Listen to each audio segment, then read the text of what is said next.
How's it going, folks? My name is Big G. Welcome back to the channel. I am One Man Stands. So a little while ago, I done a series of 5 or 6 videos reacting to my old punk band and my old blues band I was in back in Glasgow.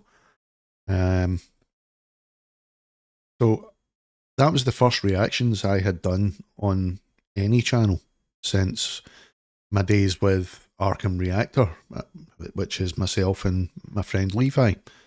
So we used to do music reactions over on that channel, Arkham Reactor. You could probably still find the videos. I think some of them are still up. If they are, I'll put a link down in the description anyway. You can go and check them out.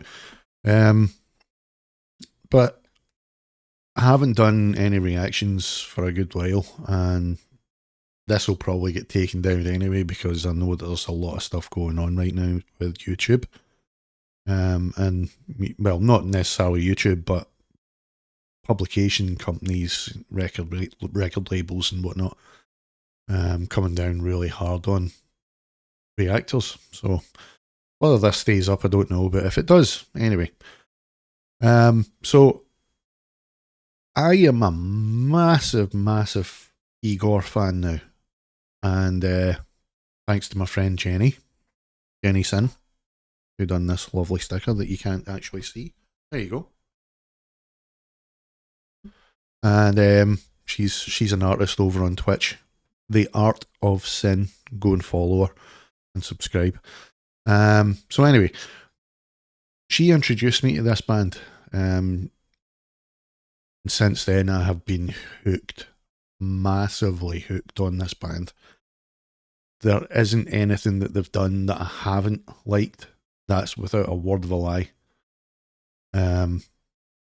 So I've been eagerly I've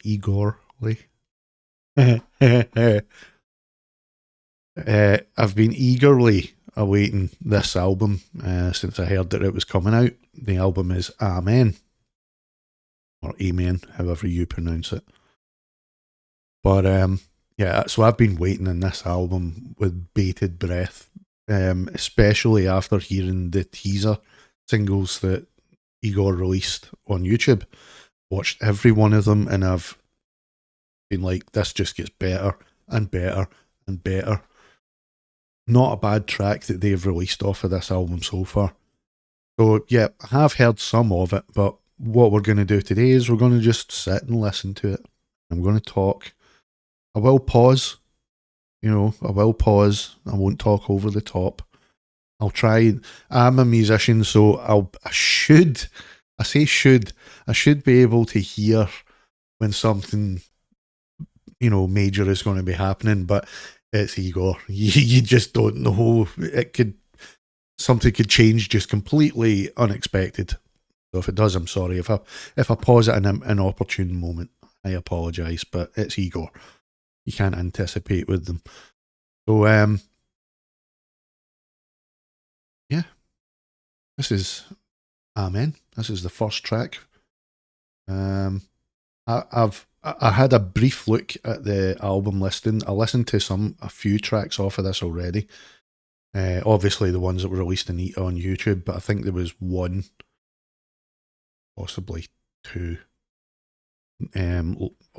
from the album that I did listen to, and then thought, nope, I'm going to do this. I'm going to do a recording of this. Me listening to most of the album first time. Anyway, this is Igorrr, Amen. Let's get with the first track here, which is Daemoni. Here we go.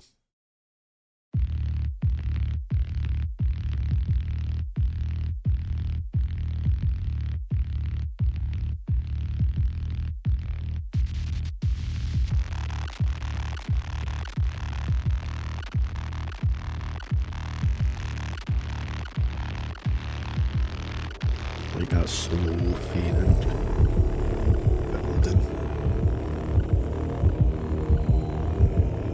Oh, that's sinister.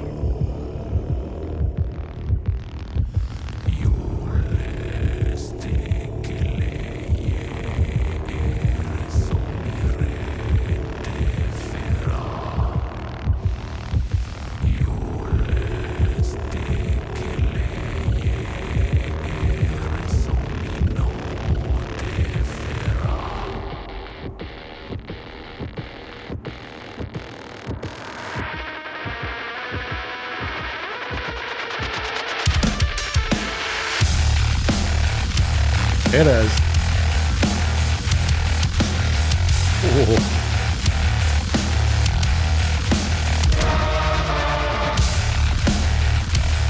Big vocal drops with them.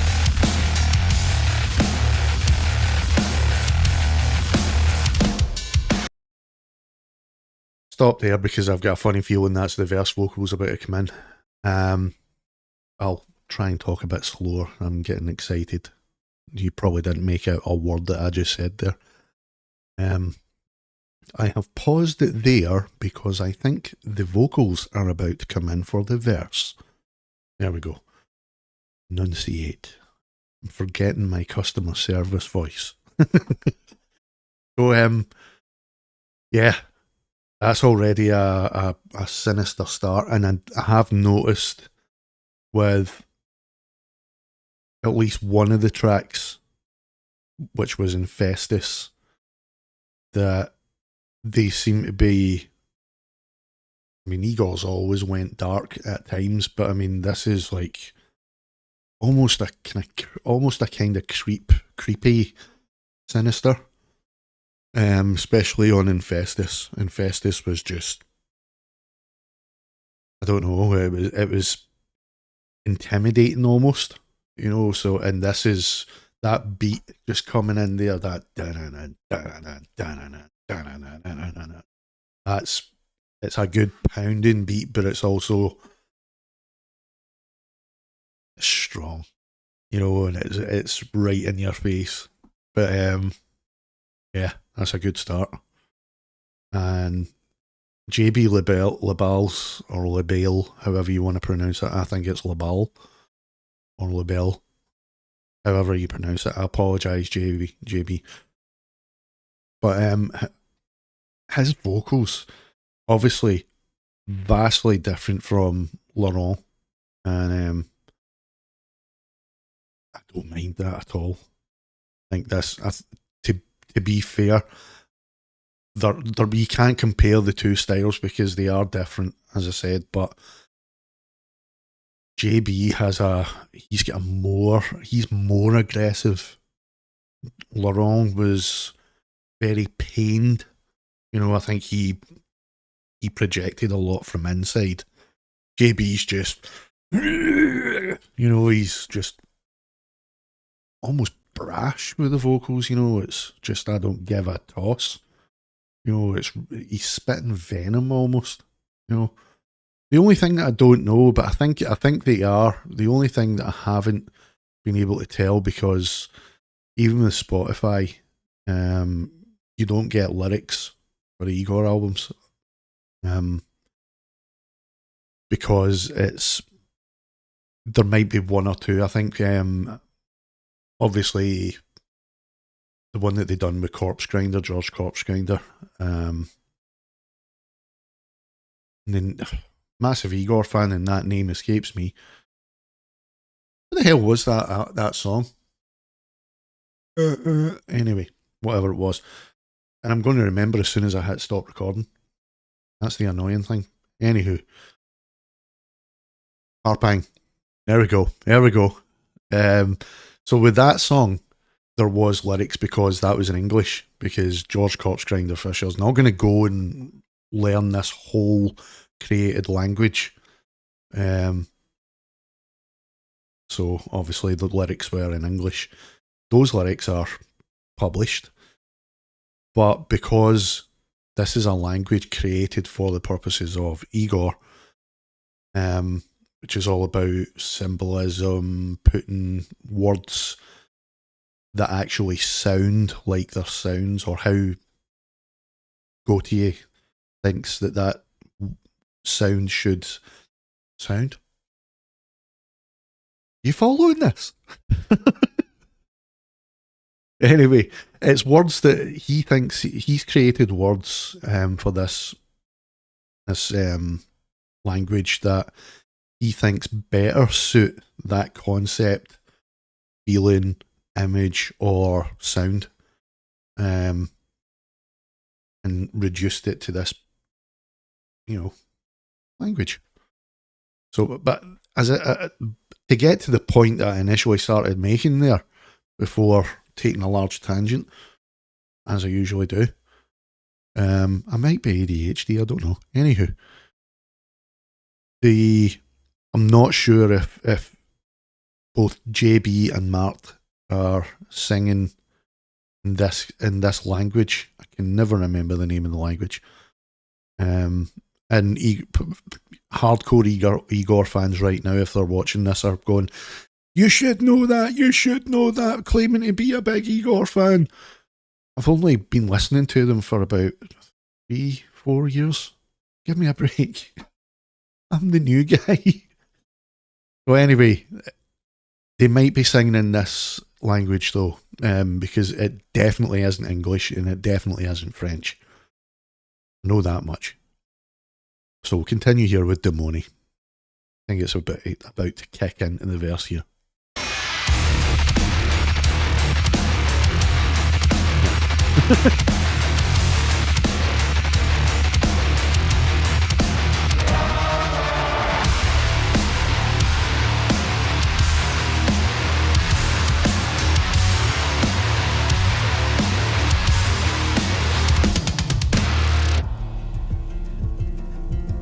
What's happening here? Acoustic break.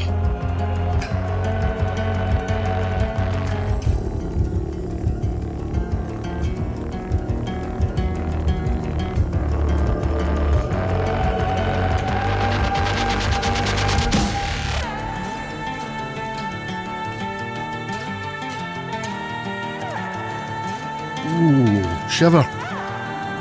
Oh, that's gorgeous.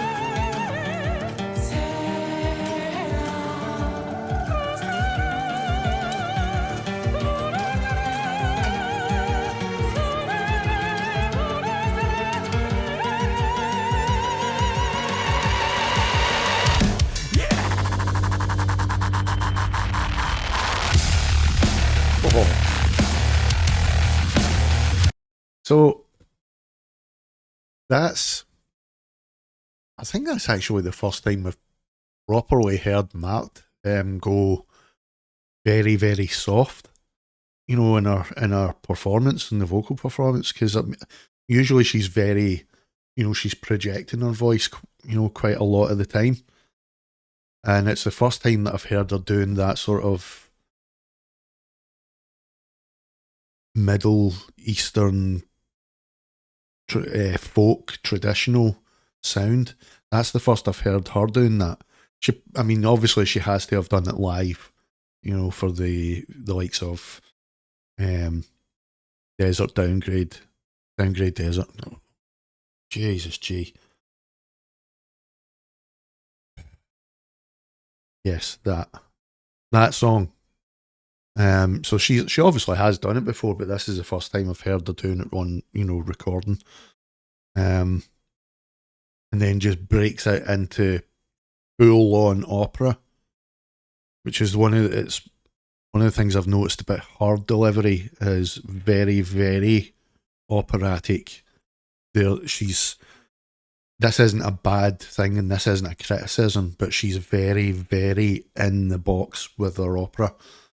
Her style, you know, not comparing. I'm not going to compare her with Lore, but I think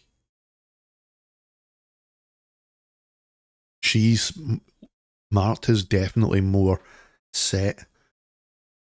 Lore would sort of at times sort of phase into different styles just effortlessly, but I mean, it was almost like she didn't want to stay in one particular style of delivery, and that's fine, you know. I mean, that was her thing.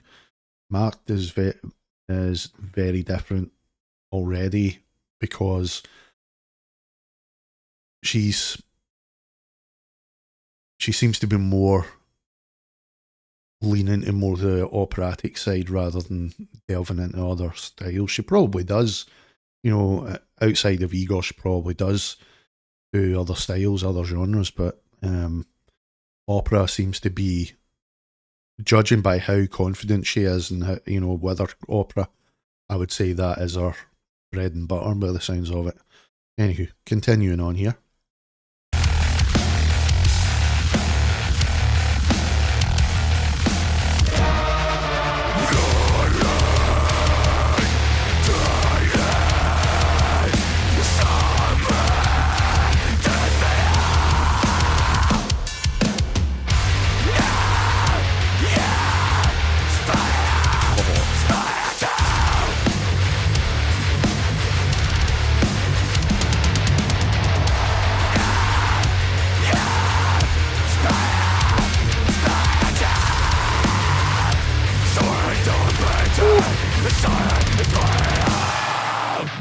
Pausing it there. I think that's actually the end of the song, but pausing it there just now anyway. I have to mention Martin, I think it's Martin. Martin Clement on the guitar. Holy shit, man. I know he's been with them for a good few years now, but holy shit, that guy was born to be in this band.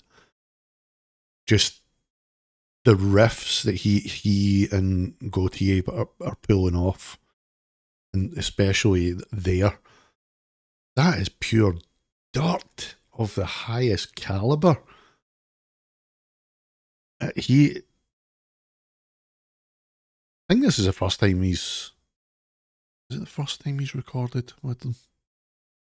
No, it's not, because he recorded Spirituality and Distortion. Anyway, I think this is the first time he's composed as part of Igorrr, but he's definitely recorded with them. But yeah, that is gorgeous, man. Let's finish this one. I'm dying to get on to the next. Yeah!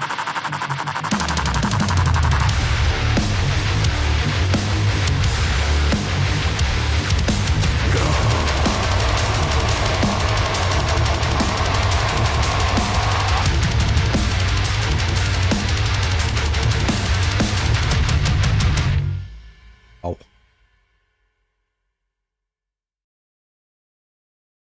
Okay, so that's the first one. That was Daemoni. That was awesome.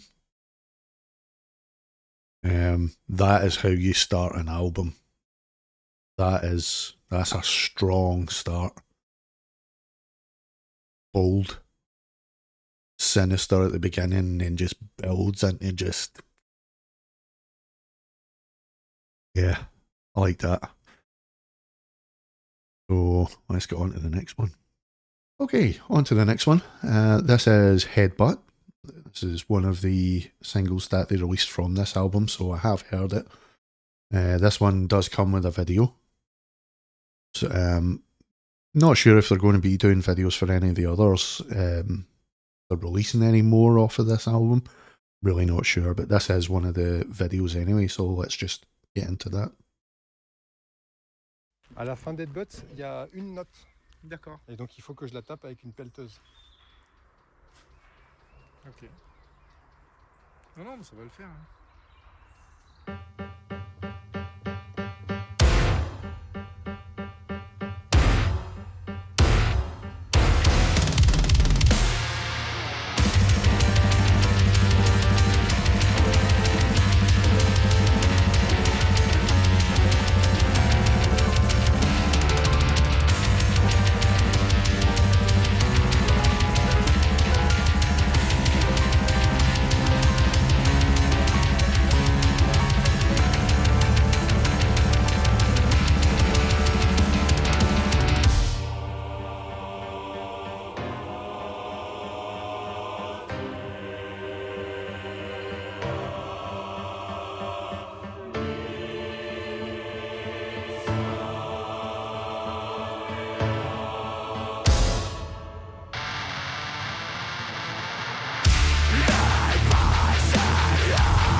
Yeah. I mean, I have heard this one, but every time I listen to it, I notice something different every time, and it just gets better and better. Because I will admit, this one, I didn't sort of grab onto it. It didn't sort of hit me properly first time. Not the way the likes of Infestis does. It did. When I heard Infestis, I was like, ooh, yeah, yep. More of that, please. This one, I was like, yeah, that's bloody good, but it was. I'm just going to say it right away. Get it out of the way, because I know that there's people that are probably going to say it. Maybe have already said it. I'm not sure, but that piano, just the pattern that was playing there in the intro, it reminded me of. I'm not saying that it's ripping off or inspired by in any way, because I don't know who Gautier listens to all the time, if he even pays attention to this band. But that opening piano pattern, it reminded me a little bit of Apocalypse Please by Muse. And you're probably, again, the hardcore Igorrr fans are probably sitting now punching their monitors or TVs or phone. How dare you compare them to Muse? I'm not. It could be completely coincidental that it just happens to be reminiscent of Apocalypse Please. But there is a sequence in Apocalypse Please that's quite like that, in the sense that it's sad, but it's got a little bit of hope in there, a little bit of inspiration, just that's the sort of feelings that piano piece can kind of evoke. And I like that. That's what I loved about Apocalypse Please, was there was that sort of impending doom feeling about the piano, and then all those other sensations of fear, hope, inspiration, all that kind of thing, just with one piano sequence. All those feelings and thoughts were inspired by that music pattern. That's the same. I'm getting that from that piano intro, and then it just then breaks into that nutty but beautiful heavy sequence. Let's continue.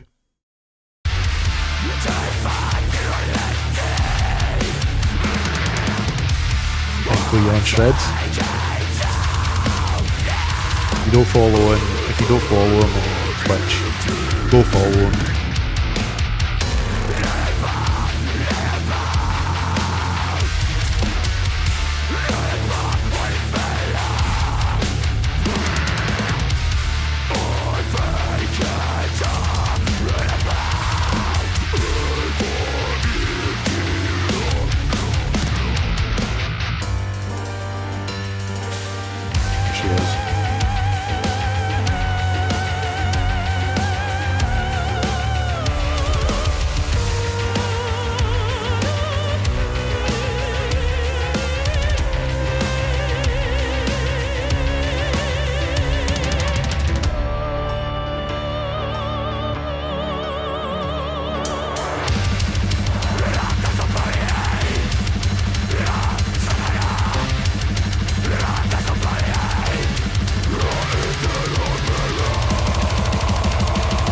Go on, boy.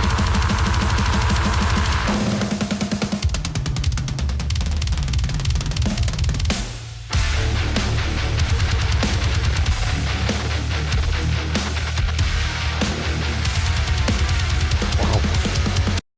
Pausing again. I'll put it back up about 5 seconds because I need to hear that again, but I'll play it again from, let's see. Yeah, I'll play it after Mart's breakdown there. That was gorgeous. That really was gorgeous.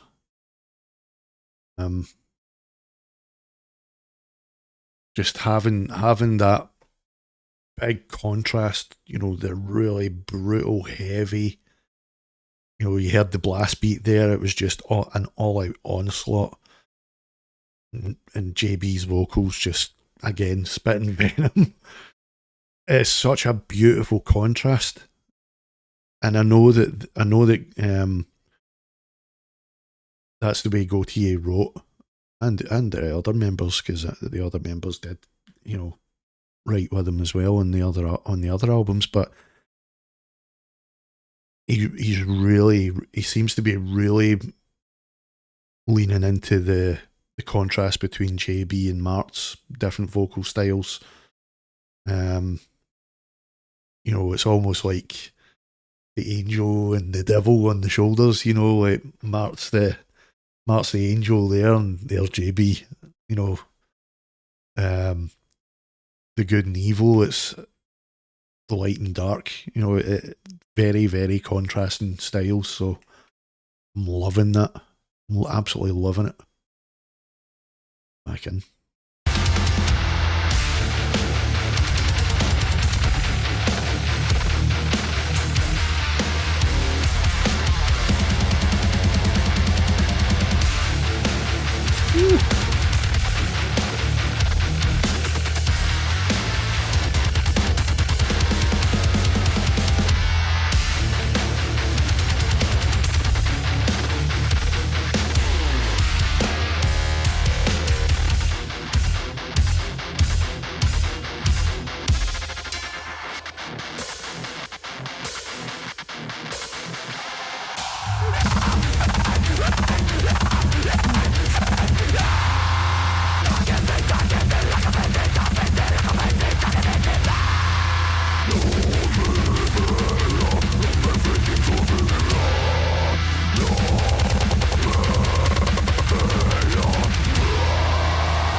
That is a happy man.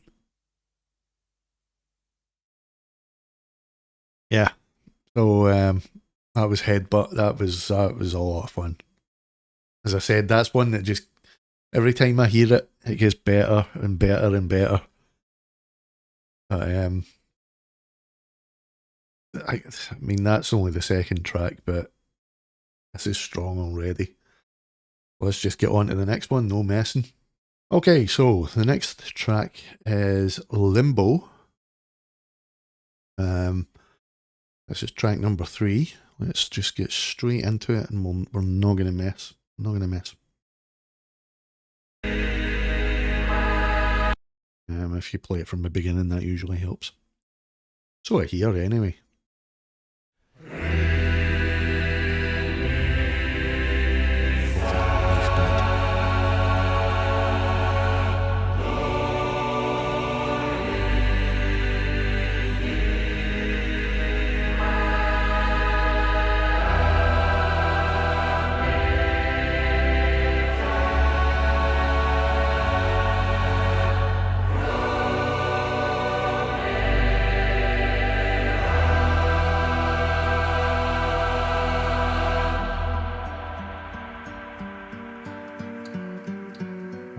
Acoustic.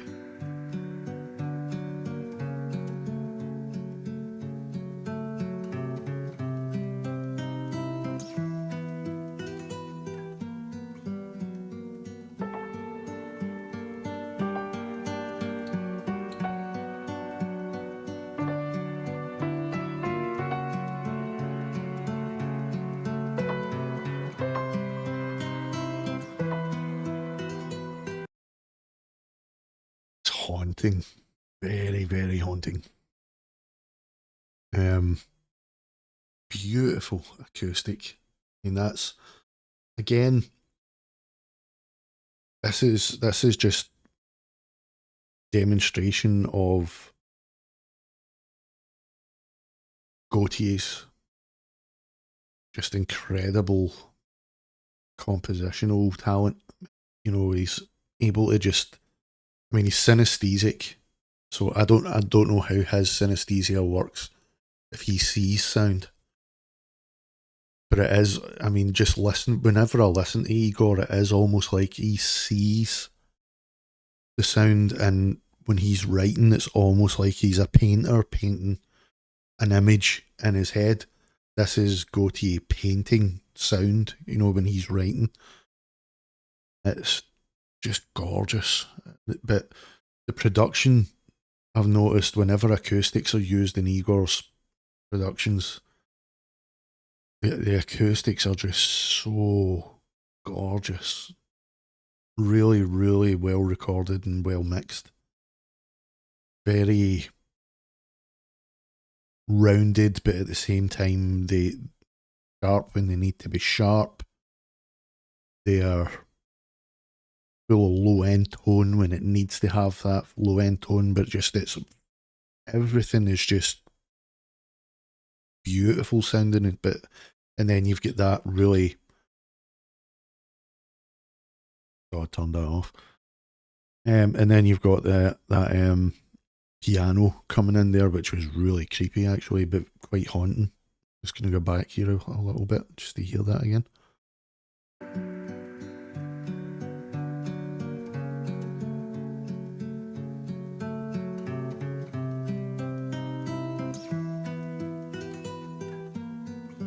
This is one that I haven't actually heard yet, I think.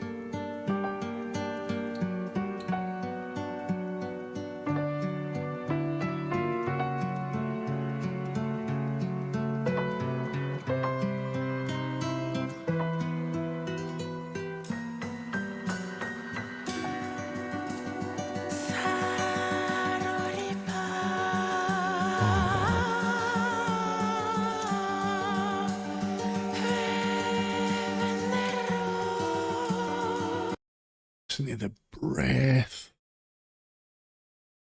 Still so much control.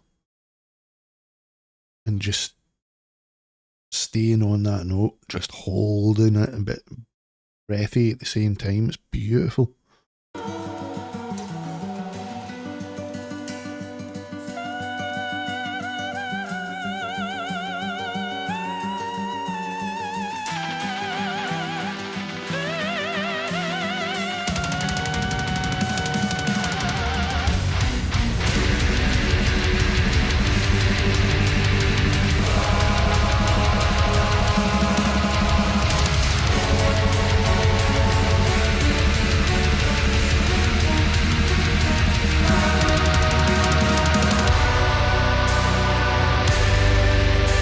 There's the choir again. I don't know how much that choir that you see in the video for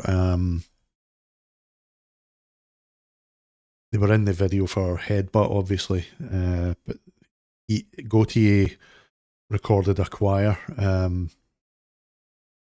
can't remember the name of the choir, but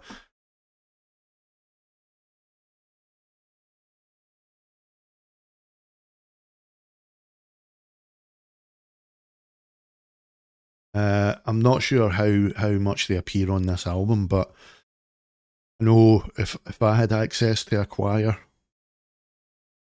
I would get them to do as much as I possibly could, as much as they possibly could for the time that I have with them. So there's a good chance that they're going to be on this album quite a bit, which is, it's possible that that's the inspiration for the name of the album, Amen. For all, I've not seen anything about the recording of the album, the inspiration behind it, but Gautier quite possibly could have had one piece and he had an idea for a choir that fitted into this piece. So he's hired a choir, and then as they've been there, he's probably heard all sorts or saw all sorts, you know, sound-wise in his head and thought, no, I'm going to get them to record this, you know, because it does sound like the same choir that was on that last one. I just said the name. See what I mean? My brain is like a sieve. Anyway, that one. Headbutt. That's the one. Good God. Right, anyway, back to it.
That was nice. Those piano arpeggios are absolutely stunning.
Wow. Wow. That was something. I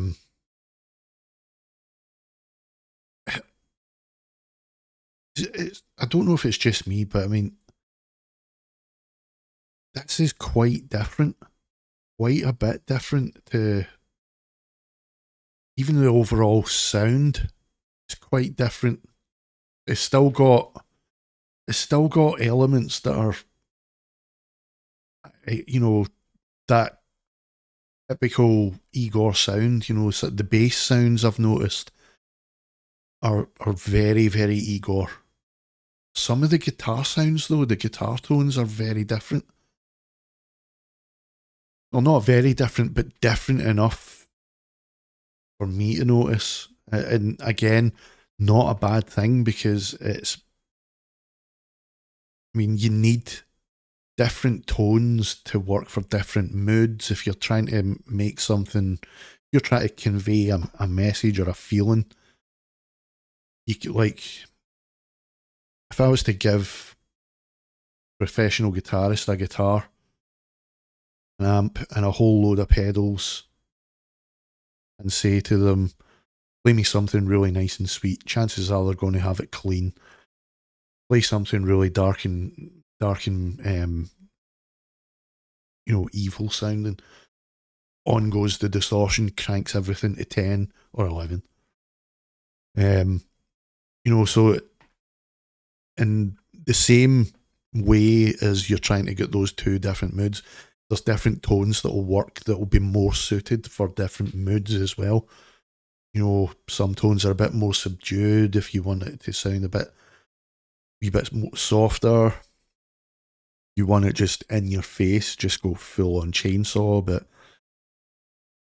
it's, I mean, this is the third track I think that we're in now, and it's already had the chainsaws on the guitars, but some of the guitar tones are really smooth sounding, even though they're still distorted, they're really smooth.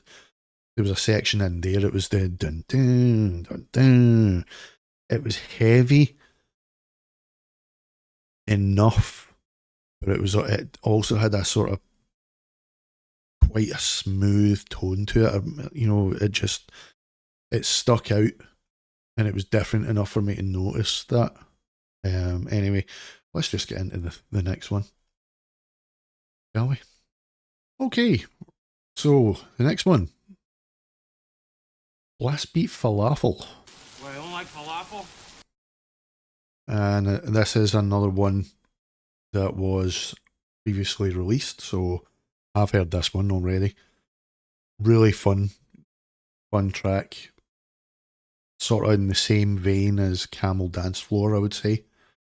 I actually did refer to this as Camel Dance Floor 2.0 with my friends. But yeah, let's just get right into it. This is featuring Trace Bruance from Mr. Bungle. Let's just get to it. Oh, and also, I'll put it back here again. Stop. This also features Erland Kaspersen on bass. This man's fingers, they're a blur. He's one of the most talented bass players on the planet right now. Anyway, back into it.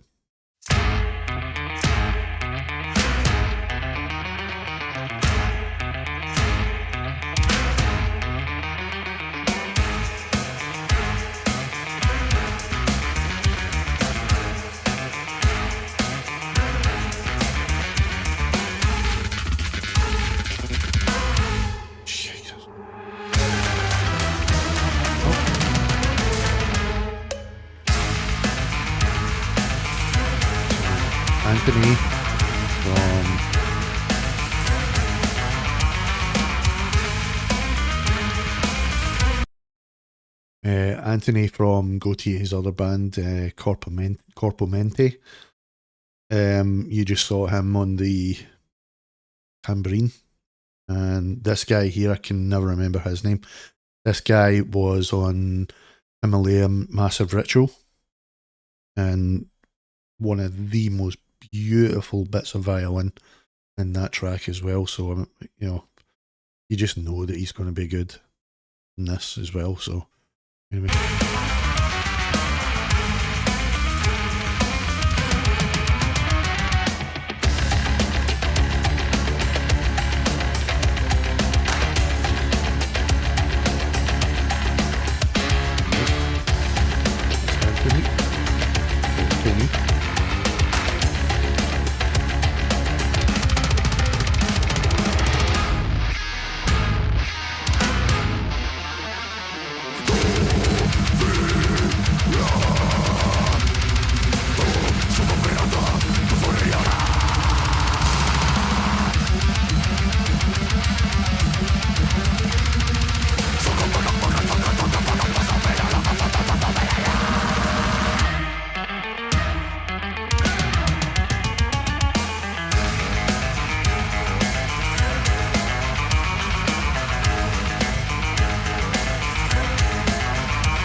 Yeah, that's one of the most intense gazes while doing a solo on keyboards that I think I've ever seen. Yeah. I was looking at the comments for this actually, the YouTube comments for this when it was released. And someone actually commented, it was something along the lines of, Gautier looking deep inside my soul while he plays. As it's almost like he's trying to stare into your very being and judging you. Anyway.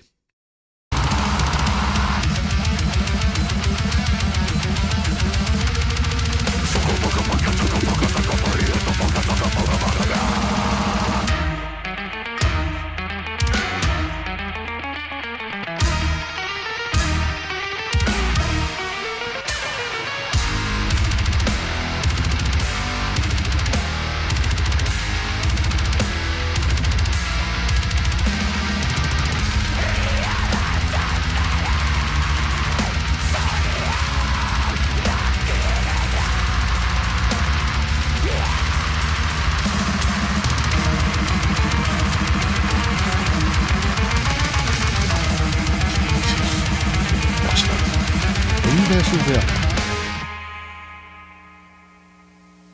Nice. Yeah, so that's that was Blastbeat Falafel. It's fun. It's a fun track. It's still really moody as well at the same time, but it's definitely one of the more fun tracks on the album. And it was good to see Anthony there from Corpamente. Good to see him back in the Igorrr fold. So yeah, let's move on to the next one, which is ADHD. This one is this album's very noise. It's just insane, but in the best way possible. And it also has the same team that done the video for Very Noise doing the video again. The video is a trip in itself, but the track is damn good as well. Lots of fun. So let's not mess around, let's just get into it. It's ADHD.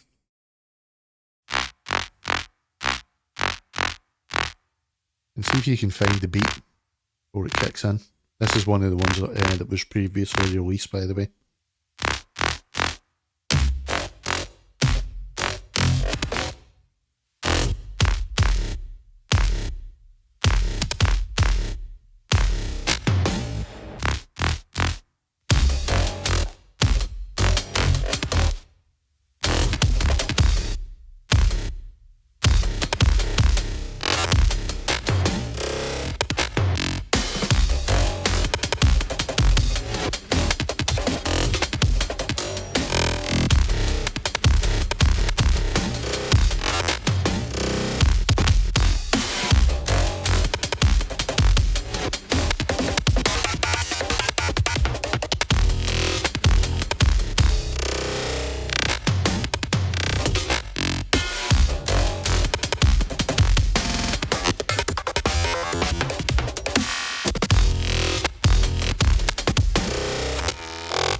Yeah. You see what I mean about it being like this album's very nice? You thought that beat was hard to lock onto. Woo! Yeah.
that scream there, that yeah, not the operatic one, but the actual scream just before I paused, that was Martin, the guitarist.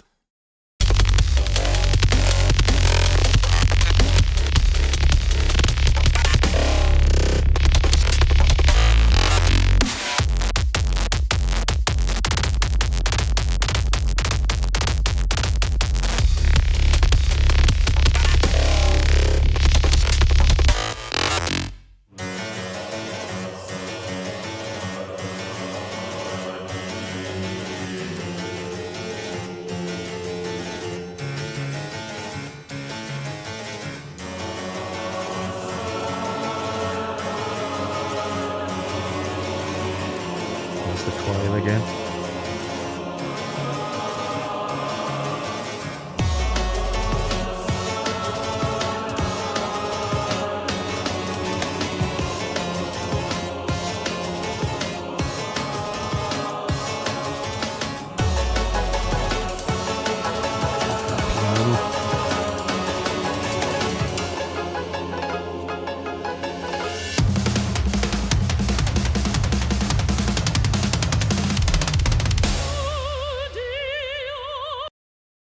Put it back a couple of seconds, don't worry. Yeah. So that, pretty sure that's the same choir that I mentioned during the last song there. I think it was. I was saying about how I don't think Gautier would have got access to a choir and just given them like one or two songs. I think somebody like that knows to make use of and get as much as he can out of those singers, of it, you know, that he can just in that one sitting, as much as is possible from them, and then pick out what he can use later on. You know, if it's going to suit the track, by all means throw it in. But it looks as though he's already using a lot of this choir, and it was recorded in a church, as you saw in the video for, I think it was Blastbeat Falafel. No, it was Headbutt. It was Headbutt. In the video for Headbutt, you see the choir, the church that they recorded the choir in. So I'm not sure. I could be wrong, but I'm sure that would have factored into his thinking and his choosing of the title of this album, Amen. You know, having recorded in a church, you know, maybe it was his version of a religious experience, being there and listening to that in that environment, you know. Anyway, back into it. And you could hear there that Mark was about to come in with her lovely voice.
Yeah, the meat department.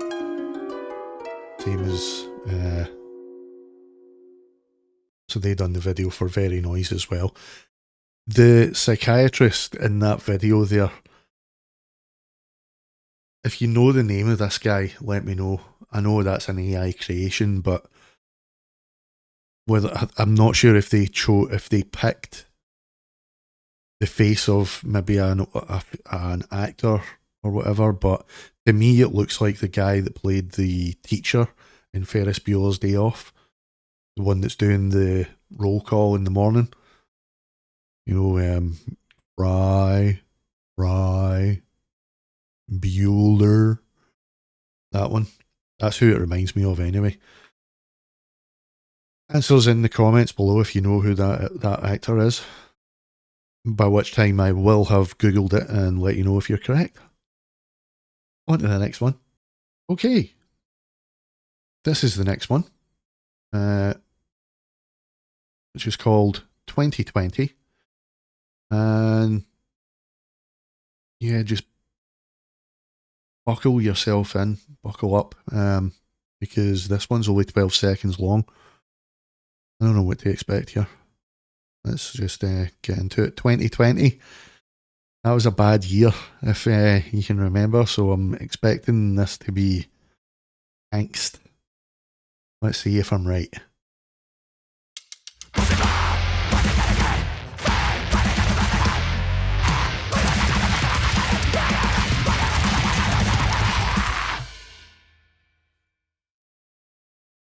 So that was 2020. In 12 seconds. That sums it up, really. Yeah, I agree. Don't know what the hell he was saying, but I agree. On to the next one. Okay, the next one.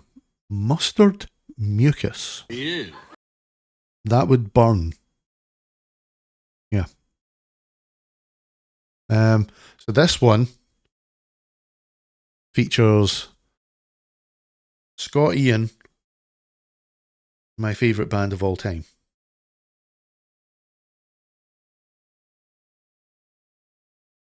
So, and I haven't heard this one yet, so I am really looking forward to this.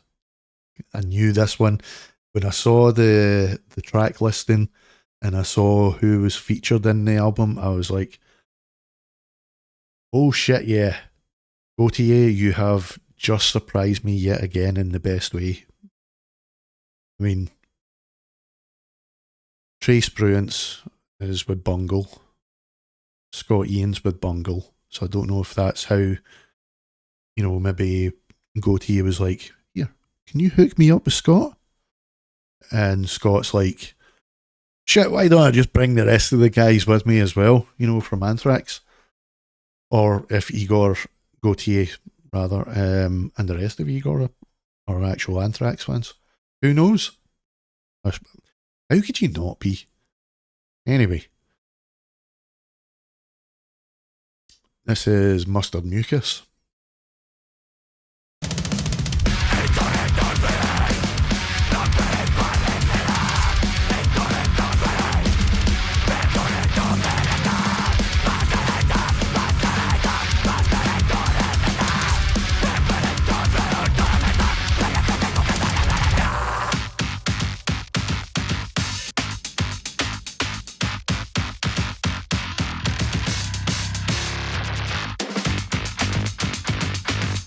That's groovy.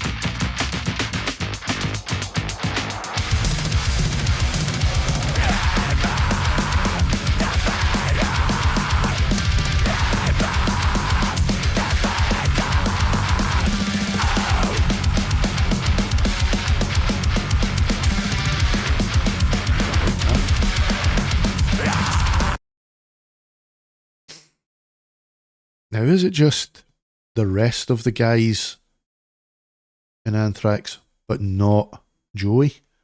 Are we going to hear Joey on this? Because that definitely sounds like Frank Bello on the bass there. And the tone of the drums makes me think that that's Charlie.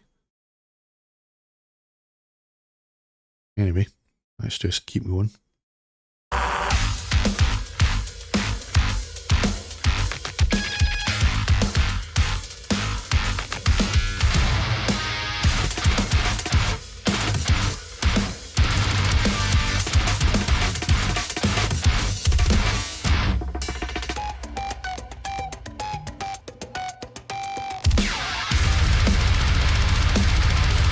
What the hell?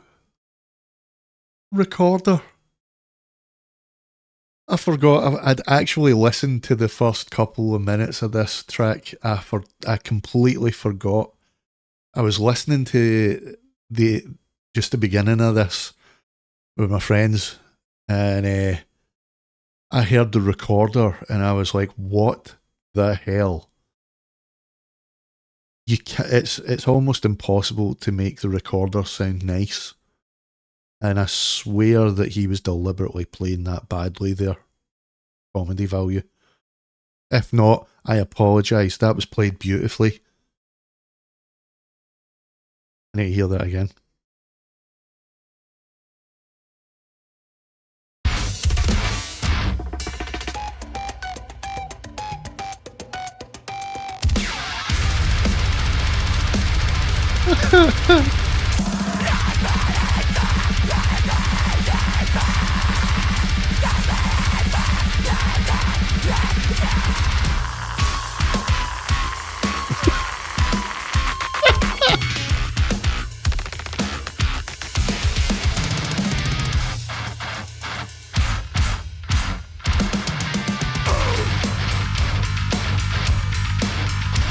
Oh, that's definitely Frank. Definitely Frank Bello.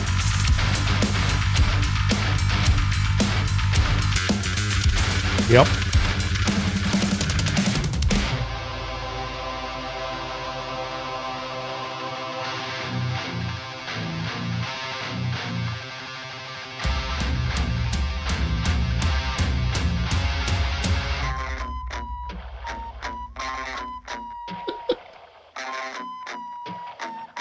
Oh, what the hell?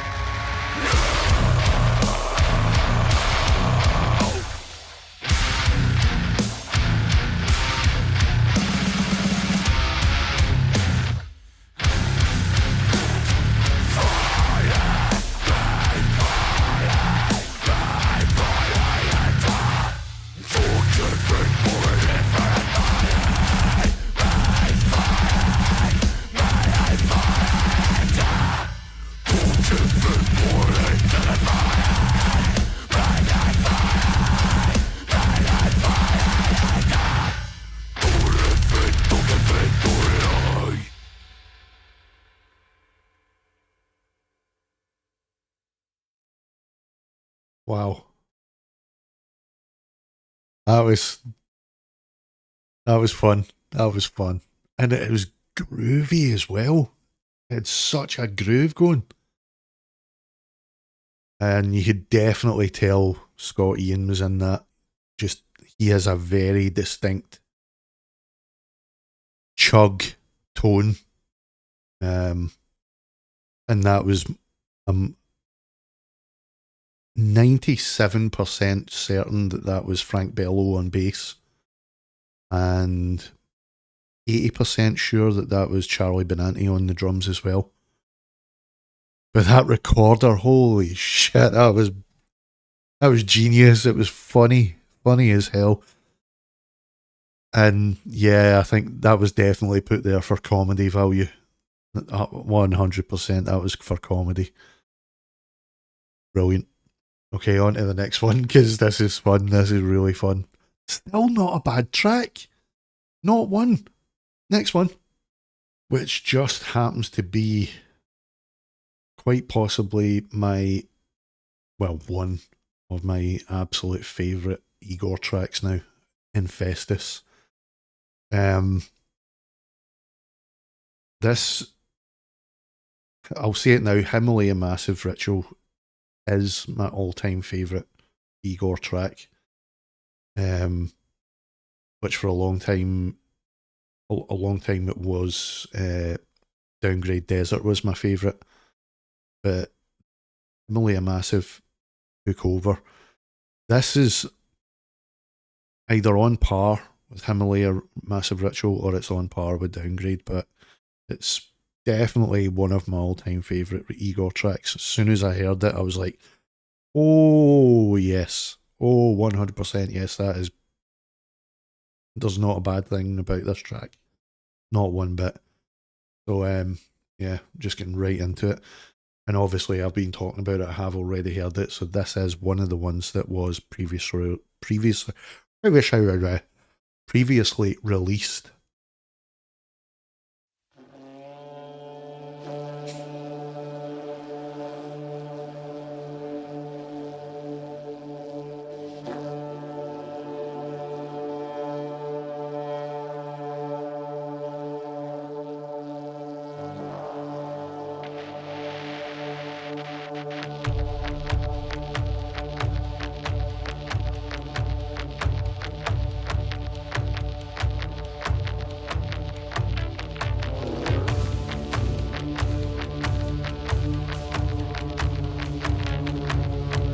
Video is amazing as well.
I think if I remember right, I remember reading somebody comparing this to Meshuggah and saying that there was a certain shot there in the video, and it did kind of remind me of Meshuggah.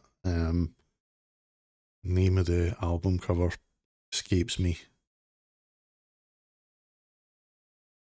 Anyway, Obson, is that the name? Something like that anyway, but you guys will know what one I'm talking about. Anyway.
Just love the way that when,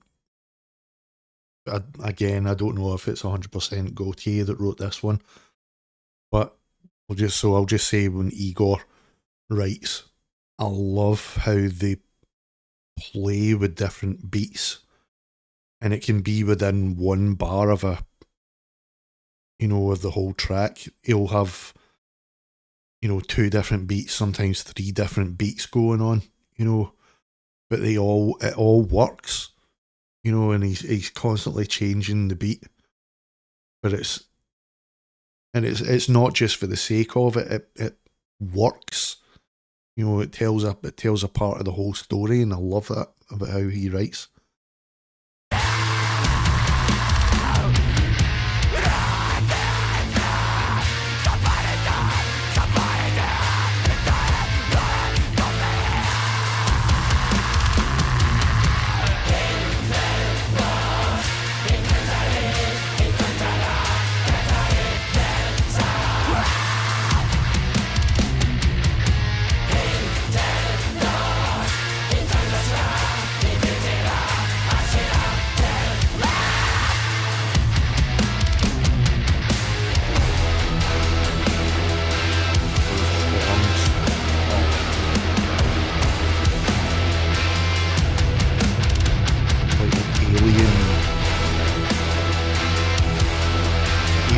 klaxon or something.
Yeah.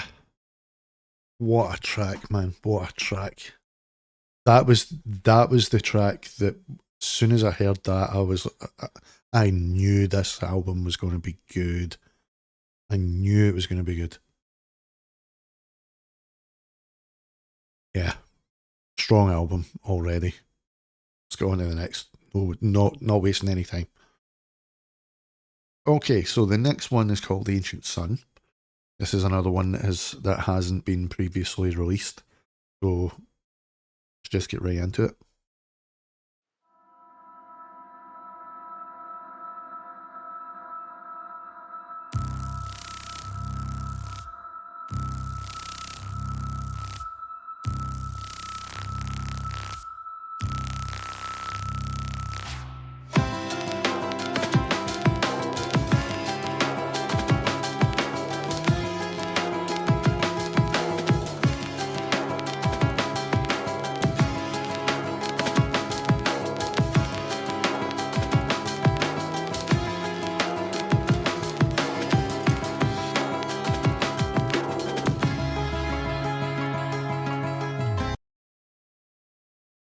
Very massive attack.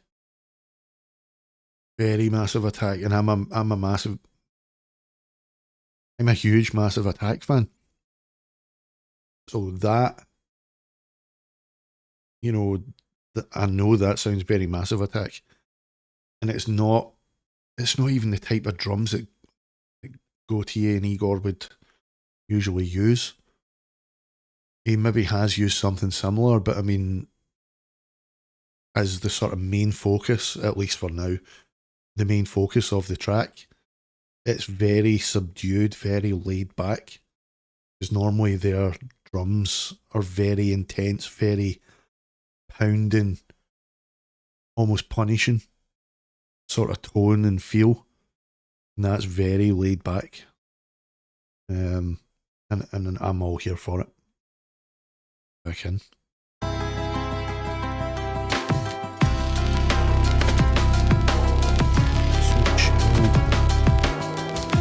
I know that's going to change.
that marked? I've not heard her doing that. I mean, she's done it. She's kind of done it on at least one of the tracks earlier on in the album, but not to that degree. And as I said, I think in the other song that it featured that sort of Middle Eastern traditional singing sound. I think I said, obviously she's done it now.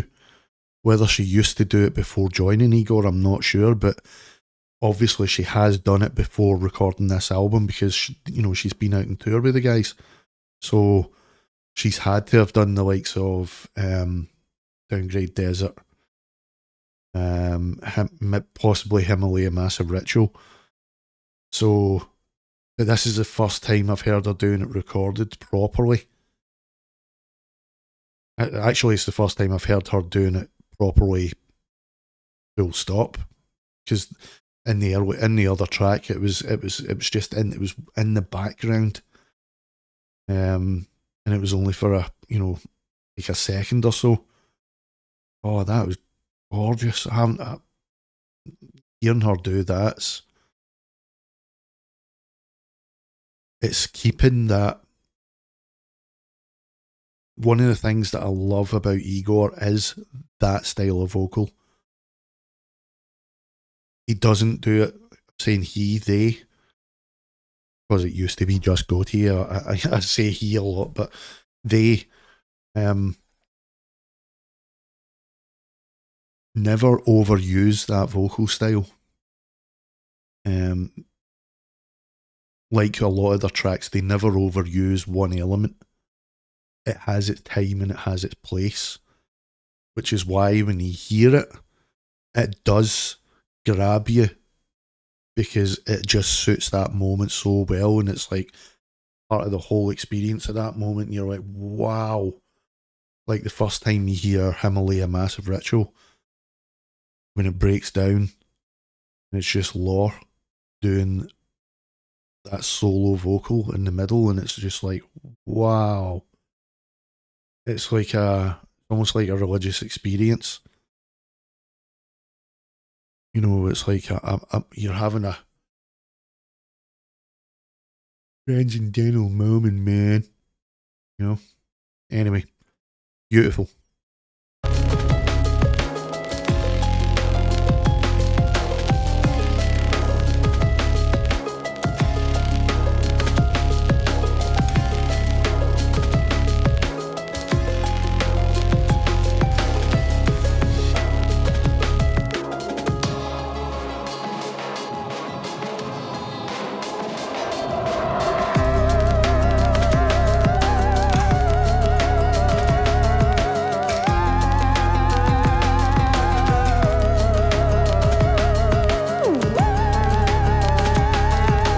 Whoa! I thought that was the vocal there. That's a theremin. I could have swore that was marked there for a second. That's a theremin. Wow. I need to go back.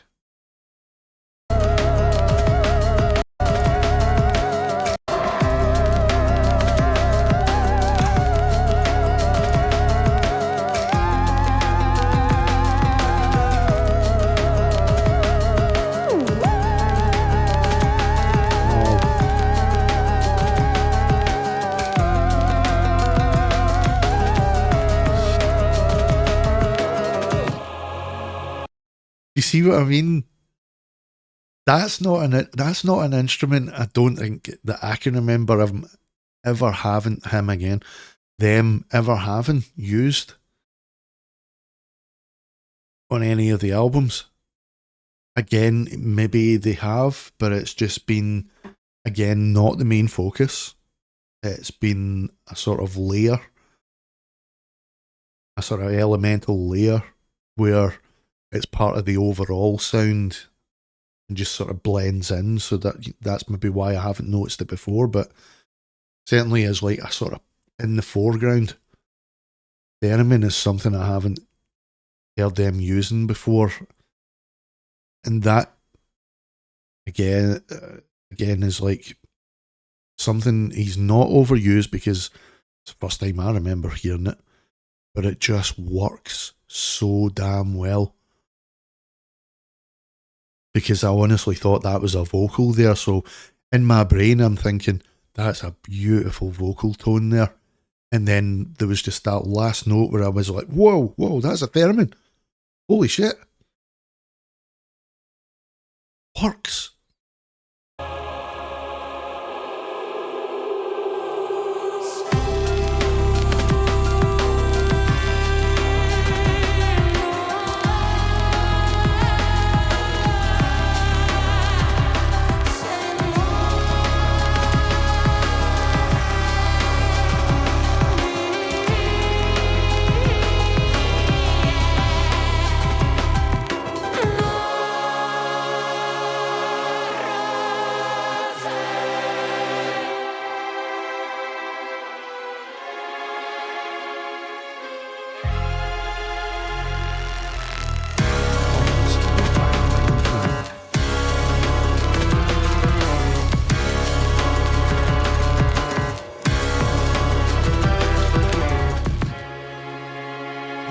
Again.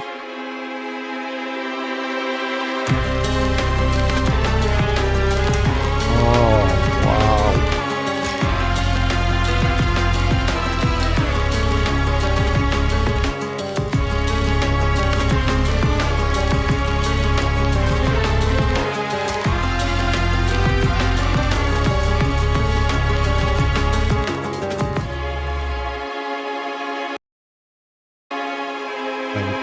That's the end.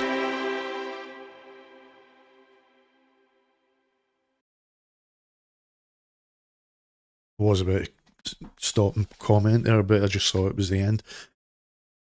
That was amazing. I mentioned Himalaya Massive Ritual. That's Himalaya Massive Ritual 2.0. And sometimes sequels can be better, because I absolutely adore Himalaya Massive Ritual. That right there. I think that might actually be better, in my opinion anyway. My opinion probably doesn't matter to you, but in my opinion, I think that was actually better than Himalaya Massive Ritual. Still love it, but that was gorgeous.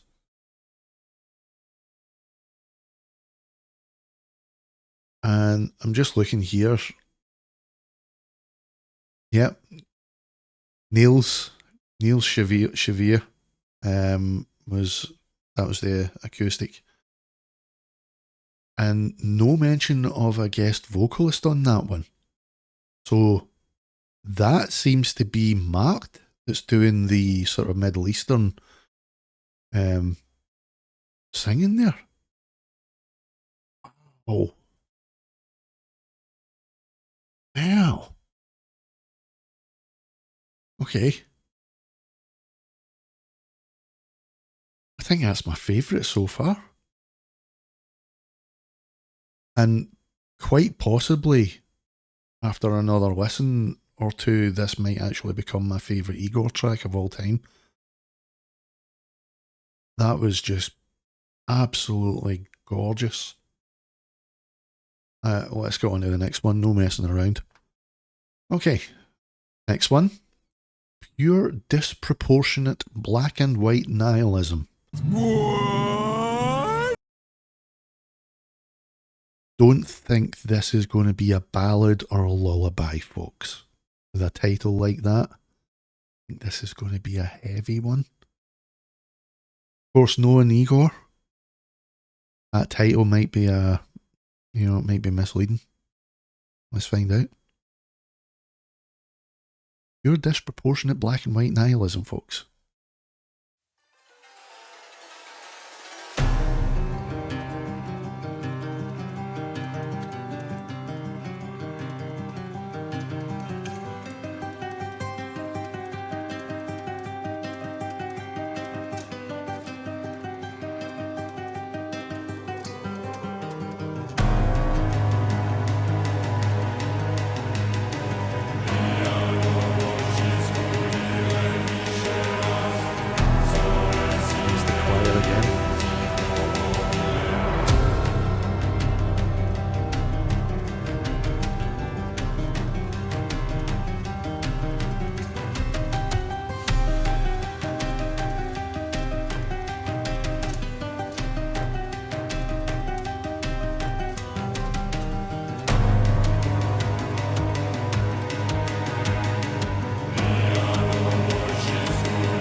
Bloody hell!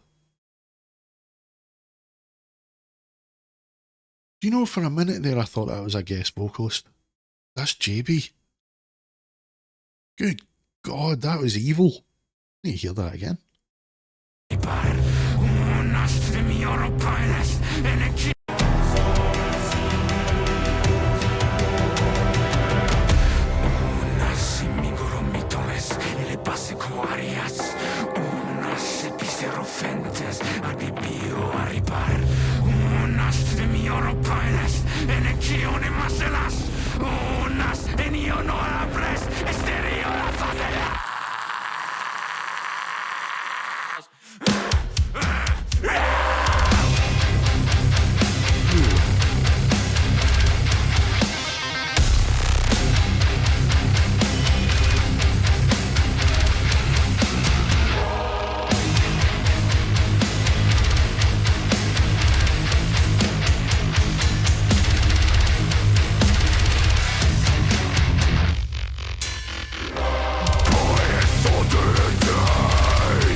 Right.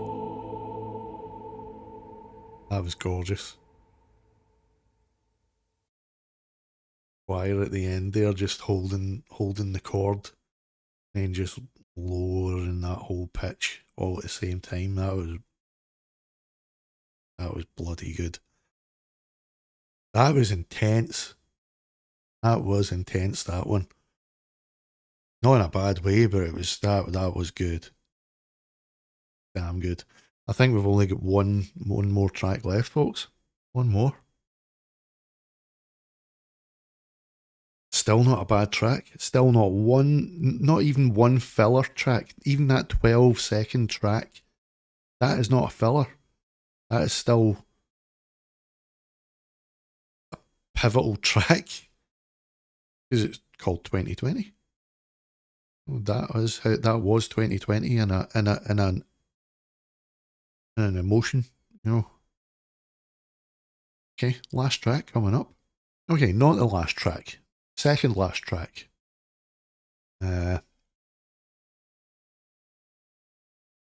This is Étude N. Trying to pronounce it in French because it's Étude N and then degrees 120. So I don't know if it's Étude 120 north in English. But Étude N 120. Here we go.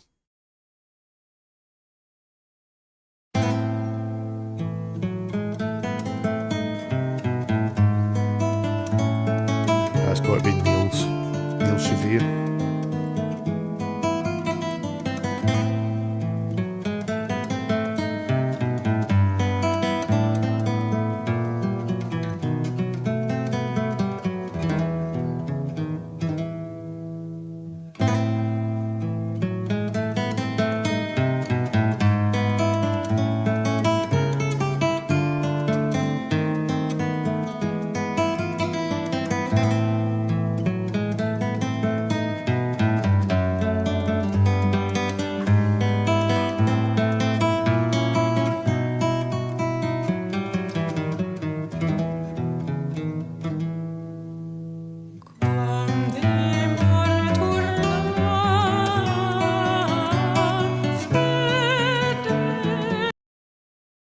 Put it back a few seconds. That's,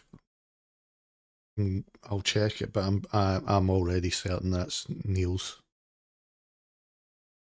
Neil Chevere, who's played acoustic on many tracks with Igorrr before. Another member of Corpomenti.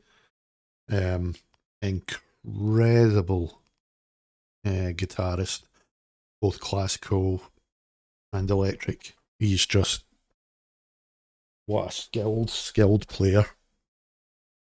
Yeah. Most famous, I'd say probably the one that would stick in everybody's head for the acoustic is Spaghetti Forever. That whole section of Neil's at the end of that track is just so sweet. Anyway, back to this. I didn't put it back. Okay, let's put it back.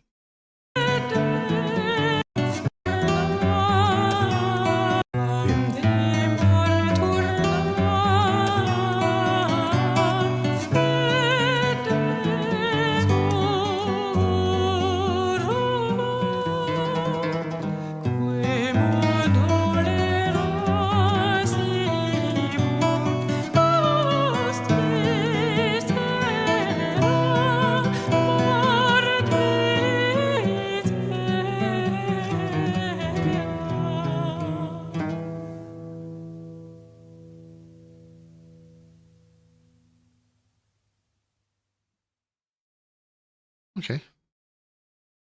Short and sweet. Short and very sweet. 1 minute and a half. Again, that's not a filler because that was very beautiful. Okay. Now it's definitely the last track on the album, sadly. Still not one bad track. Here we go. Okay, last track, folks. This is Silence.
Those orchestral swells.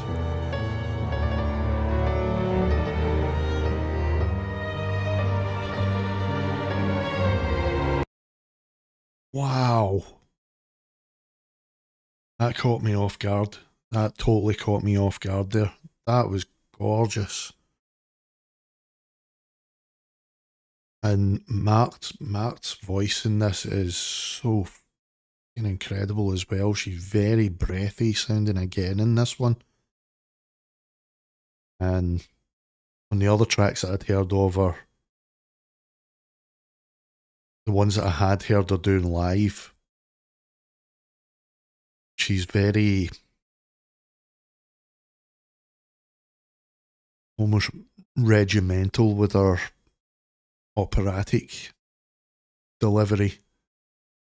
Here, it's like she's pulling back, you know, and just letting more emotion come through instead of the power, you know. And another thing that I've noticed, now that it's the last track, you know, I can say this now. One thing I've noticed in this album is, oh, do you know what? I'm going to leave that until the end, until it's finished. Just finish it off.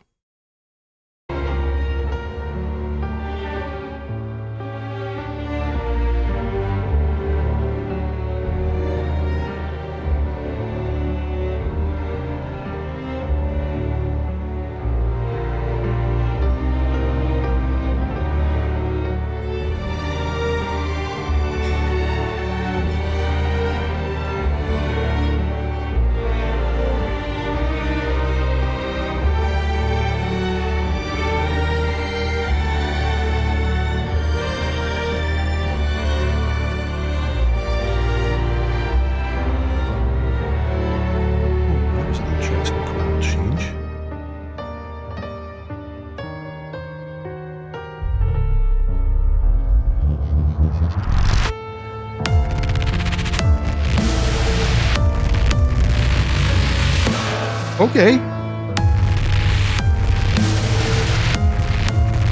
Okay, this is happening.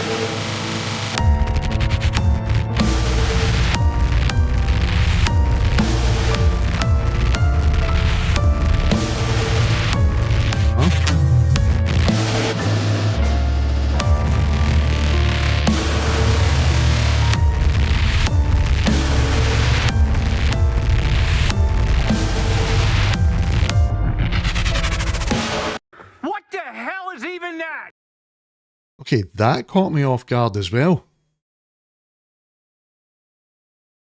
That was intense. Right, okay. I just had to stop there and let that sink in because that was completely unexpected.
Wasn't it there? I'll go back before she does this.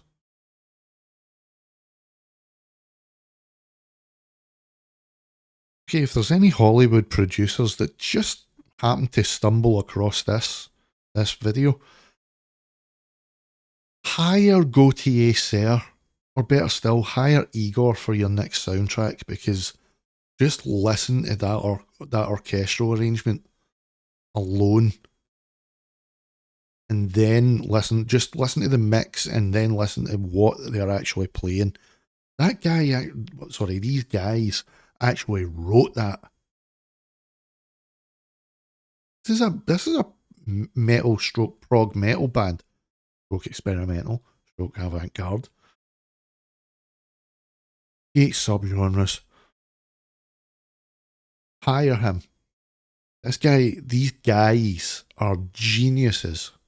Anyway.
That's beautiful, man.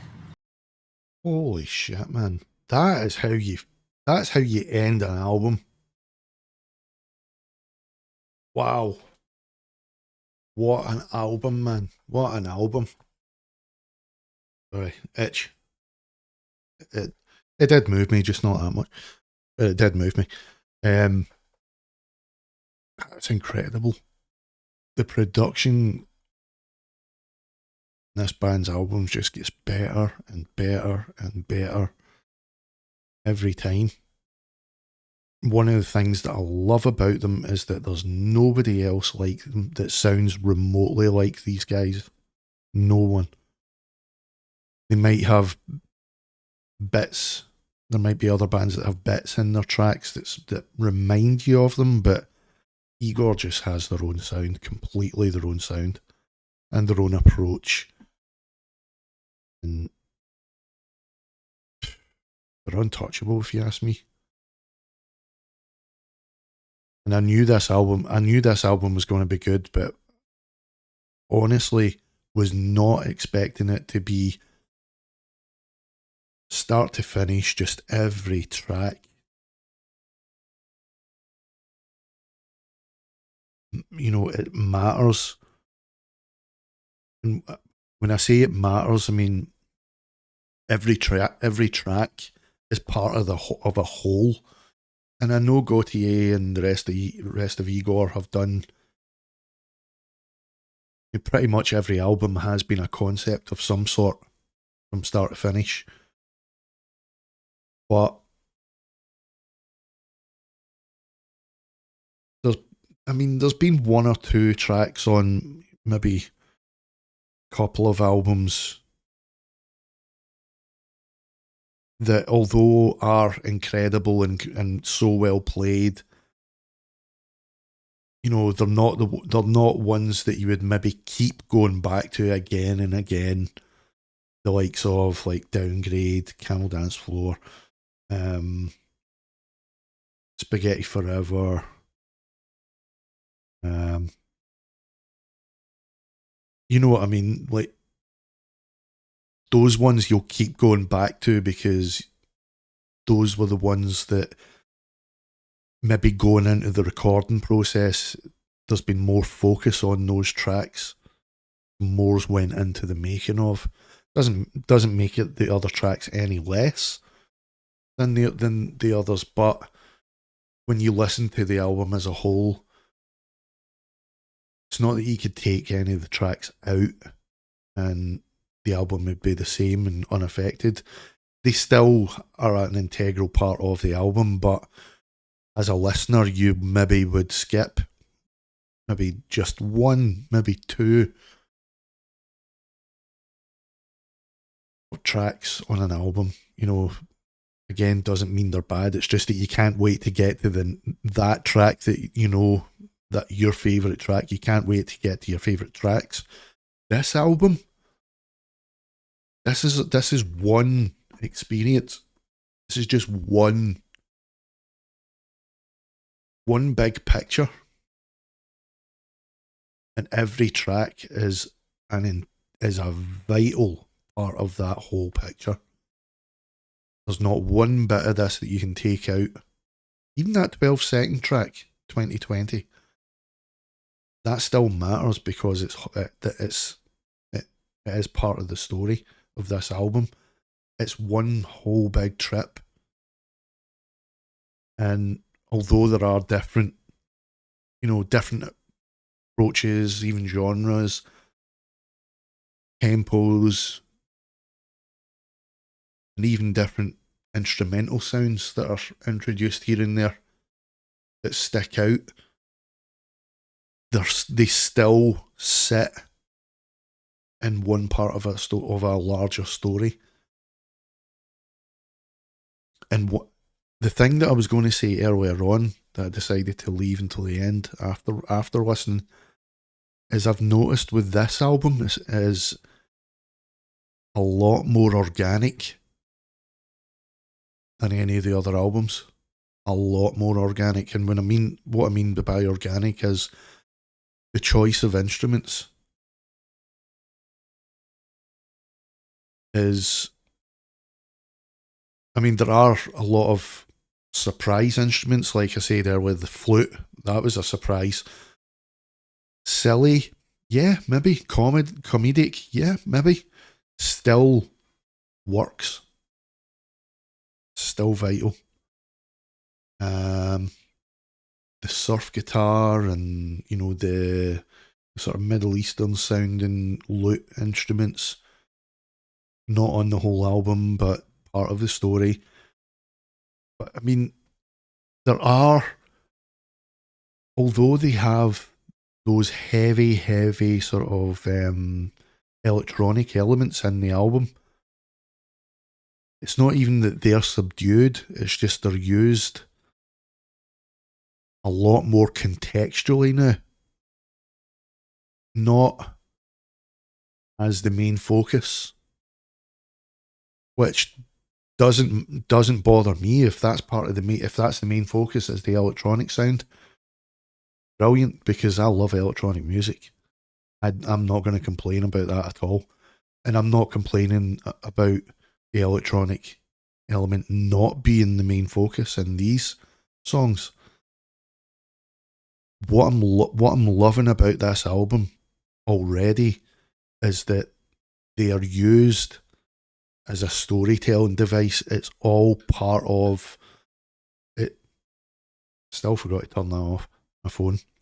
The electronic elements come in key moments and just enhance what's already going on, or they're used as a bridge to get you from one part of the story into another part of the story. And they're used so much cleverly now. I mean, Gautier and Igorrr have always been clever, don't get me wrong.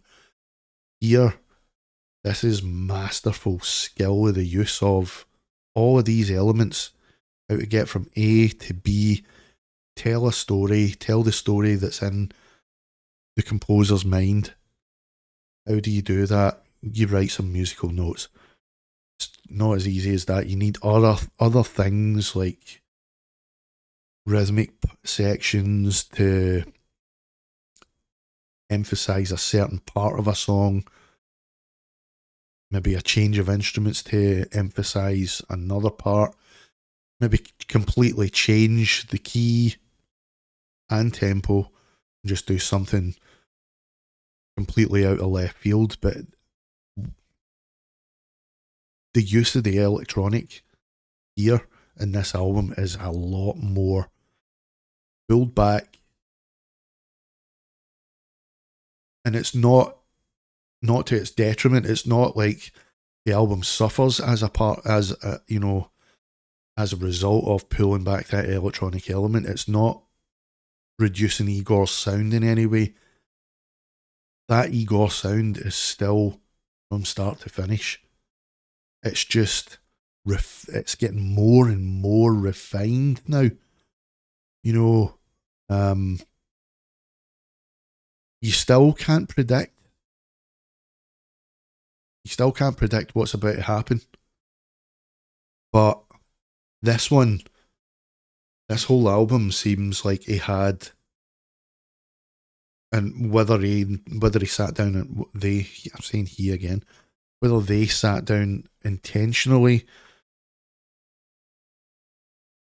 and wrote this album the way it has turned out, or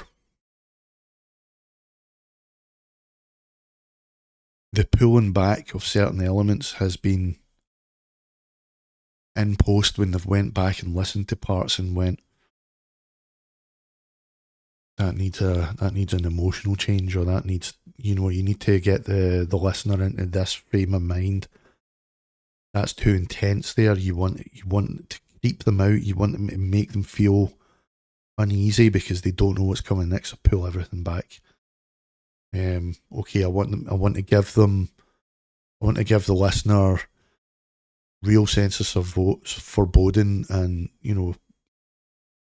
something threatening. So here comes the heavy element, the real thick, heavy, distorted bass just building and building. Everything's used really skillfully and deliberately this time. I mean, before, as I said before, on the other albums, everything's been intentional.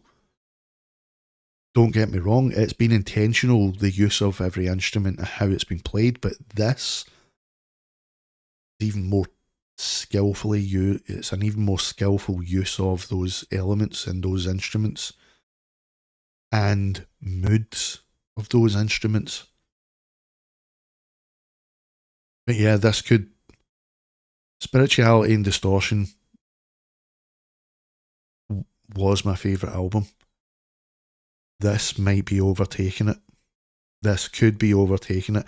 I'll give it another listen or two. Maybe 50, maybe 100, who knows? We'll see. But, I mean, I was blown away the first time I sat down and listened to Spirituality and Distortion, and not one track did I skip. When I listen to that album, there are tracks that I will deliberately go and just go straight for that track. But that's maybe the only track I'll listen to. If I want to listen to Spirituality and Distortion, I can't go flicking between the tracks. I have to listen to that from start to finish. This album, this is another one like that. This is one that I don't think I'll be able to just pick certain tracks. I'm going to have to listen to this start to finish. It's not going to be a case of, I feel like listening to Infestis, which I have been doing regularly because that was my favourite track. Especially my favourite of the new tracks that were released recently, but now it's not going to be, I'm going to go and listen to Infestis and I'll put this album on and only go to Infestis. I'll maybe be thinking, in the days to come, I want to listen to Infestis, and I'll end up listening to the whole album because I'll look at the track listings and remind myself there's not a bad track on that. Not one. And it's a story, so you can't just read one chapter of a book. You know, you can't. So yeah, that's it. That's Amen, folks. The new album from Igorrr, released today, and that was my reaction. I hope you enjoyed it, and my constant waffling on. Yeah. If you haven't, give a like, hit the like button. Doesn't cost you anything. Just make sure that other people do get to see this. And if you're an Igorrr fan, you know that other people are gonna want to hear this, whether they've heard Igorrr before or not. They should be listening to Igorrr. If they are a fan of any music at all, this has something for every music fan. It's got something for every fan of music. So yeah, just hit the like button. It helps the engagement, gets the video put out there more. And also, I do have my own tracks up in here in this channel, and I also have a whole load of covers. If you want to go and check them out, they are in their own playlist. Just go look for full covers or instrumental covers if that's your thing. You want to do a wee bit of karaoke, you know, you can put on the instrumental, find the lyrics, do a bit of karaoke. And there's, like Igorrr, I have a bit of everything in my covers list. There's a bit of punk, there's a bit of metal, there's a bit of electronic. Go check it out, folks. Do it. And I'll see you on my next video, whatever that may be. Maybe another reaction, you just never know. Because that was fun. See you in the next one, folks. Bye.